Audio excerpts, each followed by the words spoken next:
Hindi ko sinasadya na matapakan at mapatay ang isang uod sa lupa. Ngunit sinabi ng sistema na nakapatay pala ako ng isang dragon. Isang ipis lang ang napalo ko ng basta. Pero bigla akong nakakuha ng Diyos na kasanayang immortal na katawan. Pati ang sistema ay nagduda kung may sarili ba akong sistema. Napunta ako sa isang parallel na mundo na pwedeng magsanay. Pero hindi lang karaniwan ang talento ko. Pati ang nakuha kong sistema ay sablay. Sa araw na ito natutulog ako sa tanghali. Biglang tumunog ang boses ng sistema.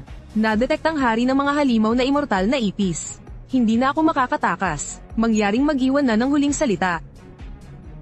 Ano na naman ang tahol mo? Hindi ba isa lang itong ipis? Medyo malaki at pangit lang. Mas malaki ba ito sa talampakan ng sapatos ko? Nadetect na tinalo ng host ang hari ng halimaw lampas sa antas. Nakuha ang banal na talento na immortal na katawan.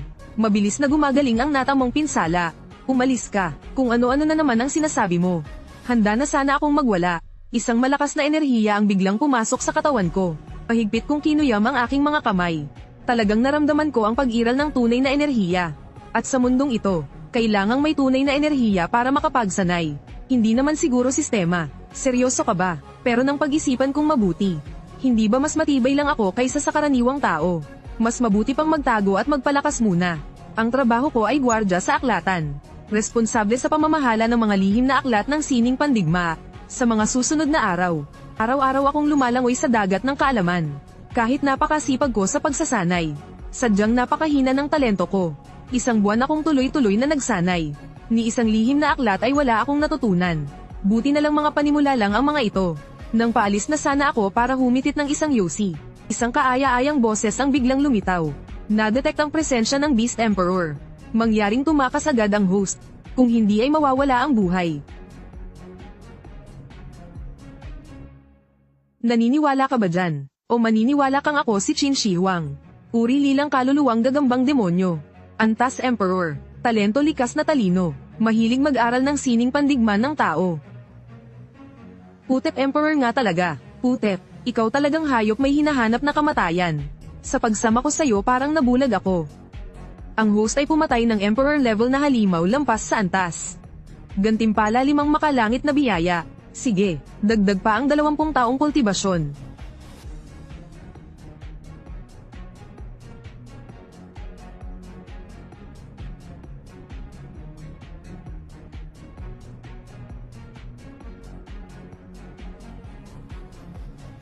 Antas likas. Napatawa ako ng malakas. Sa buong lungsod ng Jianghai. Sinasabing 3 lang ang nasa likas na antas. Sa wakas may kakayahan na akong ipagtanggol ang sarili. Bigla kong naalala, parang may nakuha pa akong kakaibang kakayahan kanina. Ang mga lihim na teknik na nabasa ko noon, ay biglang lumitaw sa isip ko. Ganap na ang Qingfeng Sword Art.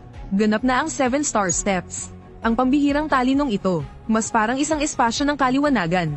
Pagkatapos may sanay roon ang mga teknik, agad ko itong nauunawaan ng lubos. Isang matapang na ideya ang pumasok sa isip ko. Pwede kaya akong lumikha ng sarili kong sining pandigma? Pagkaisip nito, agad akong bumalik sa aklatan. At puro mga aklat ng espada ang binasa. Ang mga salitang nabasa ko ay agad kong natatandaan. Ilang araw lang ang lumipas. Mahigit 10 uri ng sword art ang naabot ko agad sa ganap na antas. Matapos ang libo-libong pagsasanay, sa huli ay pinag-isa ko ito bilang isang makapangyarihang likas na sword art. Pumunta ako sa labas ng lungsod. Isang isip lang ang gumalaw. Umingay ang diwa ng espada. Ang espada sa aking kamay ay naging liwanag na 10 metro ang haba. Nang bigla ko itong iwas-iwas, pinunit ng liwanag ng espada ang hangin. Sa isang iglap na hati sa dalawa ang tuktok ng bundok. Ang teknik na ito ay tinawag na isang espadang bukas ng langit. Hindi pa man ako nakakapagporma. Bigla kong naramdaman ng ilang presensyang papalapit sa akin. Hindi pwede, kailangan ko munang magtago. Agad kong ginamit ang 7 Star Steps. Bigla akong nawala sa mismong kinaroroonan ko. Sa mga sumunod na araw, patuloy pa rin akong nagbabad sa aklatan. Wala akong magawa, gusto ko talagang umangat.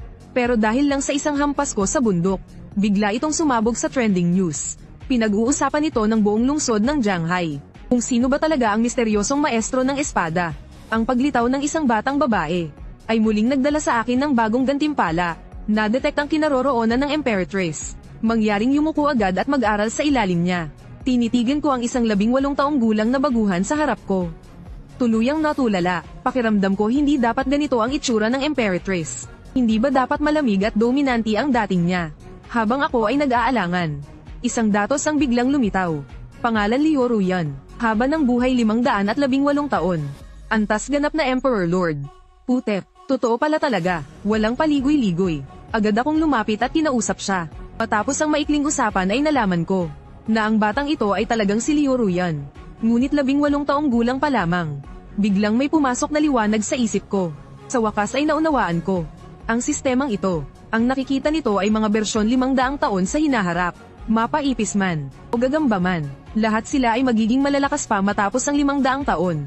Astig, sa susunod kailangan kong maging mas magalang sa pakikipag-usap sa sistema. Pero sa ngayon si Liu Ruyan ay isa lamang mahina sa postnatal realm. Kung ikukumpara sa kanya, ako ay mas matanda at mas malakas. Kung lalapit ako para magpakilala bilang guro, siguradong mapagkakamalan akong kaina-hinalang matanda. Pero hindi ko rin kayang palampasin ang gantimpala ng isang malaking tao. Kaya sa mga sumunod na araw ay lihim ko siyang sinundan. Sa aking pagmamasid, nalaman kong si Liu Ruyan ay isang sword cultivator. At alagad pa ng punong guro ng Martial Academy. Kinikilalang pangunahing henyo. Hanggang sa sinundan ko siya. Sa lugar na aking hiniwa ang bundok sa isang espada. Huwag sabihin na isa pala siyang masugid kong tagahanga. Biglang may pumasok na ideya sa isip ko. Sino bang nagsabing kailangan kong sundin ang script ng sistema? Kung pinapaalis ako ng sistema, ako naman ang lilipol sa kalaban. Hindi pa rin ba ako makakatanggap ng gantimpala? Bagamat hindi ko pwedeng patayin si Liu Ruyan. Mas masaya kung siya ang magmamakaawang tanggapin ko bilang guro. Pagkatapos ay nagsuot ako ng itim na balabal. May sombrerong kawayan sa ulo. Sa isang iglap ay lumapag ako sa harapan niya. Panahon ng umarte, ang natirang diwa ng espada mula sa nakaraang hampas. Hanggang ngayon ay umaalingaw pa sa hangin. Masyadong maingay ang hangin dito. Habang kamakaway ako ay bumibigkas ako ng mga salita. Sa isang iglap ay tumahimik ang lahat. Biglang nagbago ang mukha ni Liu Ruyan. Ang sword shi na kahit guro niya ay di maabot, basta lamang nilusaw ng matandang ito. Huwag sabihin na kayo ang kataas-taasan sa daan ng espada. Na-detect na malapit na ang Imperatrice. Sandali lang ang pagkakataon. Pangyaring lumuhad agad. Tumahimik ka nga, hehe. Nakikita kong napakaganda ng iyong pangangatawan. Nais mo bang maging alagad ko? Nang marinig ito ay nanginig ang buong katawan ni Liu Ruyan. Ganito ba talaga ka-surreal ang biyayang bumabagsak mula sa langit? Ang taong matagal niyang pinapangarap ay tatanggap sa kanya bilang alagad. Hindi na nag-isip pa. 3 beses siyang yumukod at tumama ang ulo sa lupa. Parang nag-loading ang sistema. Natigilan ng 1 segundo bago magbigay ng abiso. Putek, lumuhad sa iyo ang mismong Imperatrice. Talagang astig ka. Binabati ka sa pagkuha ng Z-Way Divine Sword. Nakuha ang D-Class Movement Technique Heaven Slaying Draw Sword Art. Dagdag pa ang 50 taong lakas. Ayos. Gusto ng guru mo ang katahimikan. Ang nangyari ngayon ay bawal ipagsabi. Pagkatapos ay mabilis akong humanap ng isang lihim na lambak.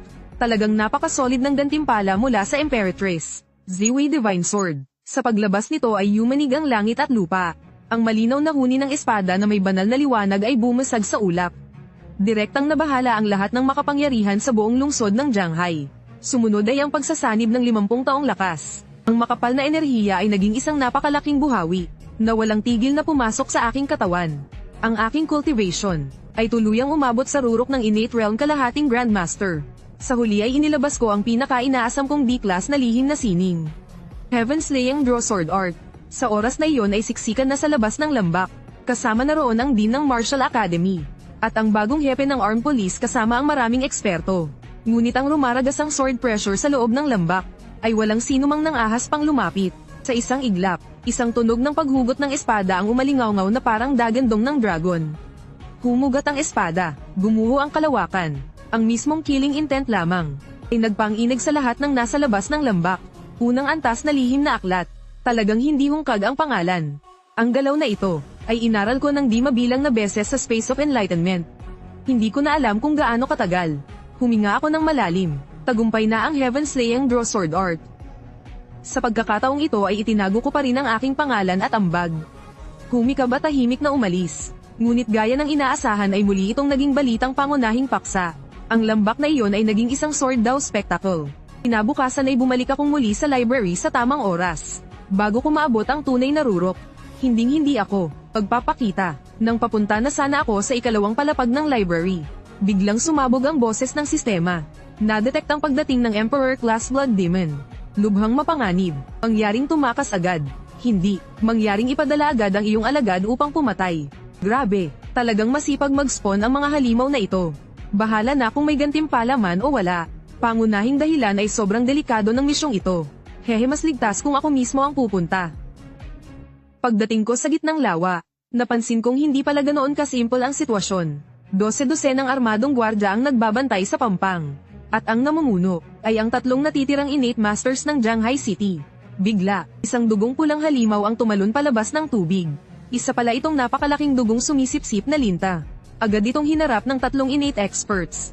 Isa sa kanila ang Dean ng Martial Academy, na umasa sa natamo niyang pagkaunawa kagabi, at gumamit ng pinasimpleng bersyon ng sword draw art. Ngunit ang Blood Leech ay lumaban mag-isa laban sa 3, at hindi man lang natalo. Naglabas ito ng kakaibang sigaw, at nagbuga ng lasong dugo. Lahat ng tinamaan ng palaso ay nalasan at namatay. Pati ang Dean at ang 2 pa ay malubhang nasugatan. Sa sandaling iyon ay may isang aninong tumawid sa gitna ng lawa. Isang espada ang bumukas sa tarangkahan ng langit. Karapat dapat kang maging alagad ko, Liu Ruyan. Ang sukdulang hampas na ito ay naghiwa ng napakalaking sugat sa Blood Leech. Ngunit sinipsip din ito ang lahat ng kanyang true chi. Pati ang kanyang espada ay nabasag. Nang salakayin siya ng halimaw, wala na siyang lakas para lumaban. Napabuntong hininga ako, mukhang hindi ko na may tatago ang aking identidad bilang sword god ng Shanghai. Ang sword chi ay umabot sa 30,000 li. Isang hiwa ang nagyelo sa 19 na lalawigan. Halika espada. Kumilos na ang guro. Ang Blood Leech ay napigil ng rumaragasang sword chi. Ang Ziwei Divine Sword ay tumagos sa katawan nito. Ang dambuhalang pulang katawan kasama ang lawa ay sumabog. Ang huling tingin nito ay parang nagtatanong kung sino ang nakabangga niya. Biglang umalingaw-ngaw ang nanginginig na boses ng sistema. Hindi inaasahan na agad na patay ng host ang Emperor level na Blood Demon. Gantimpala ang God level Secret Art Blood God Art. Dagdag pa ang 20 taong lakas. Para hindi makatawag pansin, direkta akong tumakbo patungo sa malayong suburb. 20 taong cultivation, ay direktang pinino ang dati ng sukdulang innate realm. Agad na umangat ang antas. Ramdam ko ang napakalakas na kapangyarihan. Tunay ngang hindi lang sa pangalan ang lakas ng isang Grandmaster. At ang Blood God Art na ito ay swak na swak sa akin. Maaari kong gamitin ang esensya ng dugo para lumikha ng Blood God Clone. Ibig sabihin ay pwede akong magtrabaho ng sabay-sabay. Direktang tataas ng ilang beses ang kita. Ang balitang isang espada kong pagpatay sa Blood Demon ay agad nalaman ng mga nasa itaas. Ngunit ang pinaka nababahala sila ay ang 3 pinakamalakas sa Shanghai. Ay muntik nang mapuksa ng isang uod. Agad silang nagpadala ng inspection team para gumabay. Mula noon, nagpatuloy akong magkubli sa library bilang full-time guard. Para sa akin, ito ay isang perpektong treasure house ng kaalaman. Habang parami ng parami ang sword manuals na pinagsasama, unti-unti ring nahuhubog ang One Sword Opens Heaven Gate. May anino na rin ito ng Grandmaster level Secret Art. Ang kasalukuyan kong lakas, kahit ilagay sa buong lalawigan, ay maituturing ng napakabihira. Sa panahong ito ay namuhay akong payapa. Ngunit isang gabing pauwi ako. Putanjay na ay nakasalubong ko ang multo sa mismong komunidad. Nakatira ako sa isang lumang gusali sa gilid ng lungsod. Habang umaakyat sa ika-6 na palapag, biglang may matinis na sigaw ng multo sa malamig na pasilyo. Isang babaeng nakaputi, na may mahabang buhok na tumatakip sa mukha ay lumitaw sa ilalim ng ilaw. Kasabay ng malamlam na liwanag ng karatula, parang nasa ilalim ng mundo ang pakiramdam. Pumasok sa agham, kahit sino ay mapapasabing hindi ito siyentipiko. Habang nag-aalangan ako kung lalaban o tatakbo, biglang may lumabas na babala ng sistema sa utak ko. Na-detect ang yellow rank na bagong halimaw na siyam na buntot na lobo. Ang marunong umayon sa panahon ang tunay na matalino. Mangyaring umatras agad ang host. Siyam na buntot na lobo ay carbon-based na nilalang lang naman. Maliit na gimmick lang tapos magpapakitang gilas pa. Sa isang tingin pa lang alam kong hindi ka tao.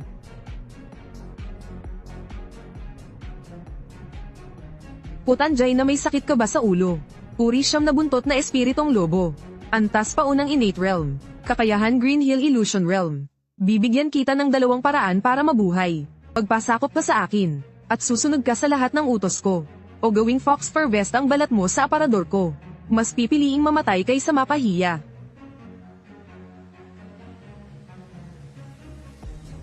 Mula ngayon, ikaw na ang amo ko.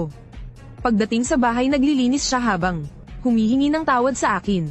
Mahilig siyang magkunwaring multo. Pinapahimatay ang tao at sumisipsip ng kaunting espiritual na lakas. Hindi lang niya inakala na may nakatagong eksperto pala sa lumang barong-barong na ito. Bigla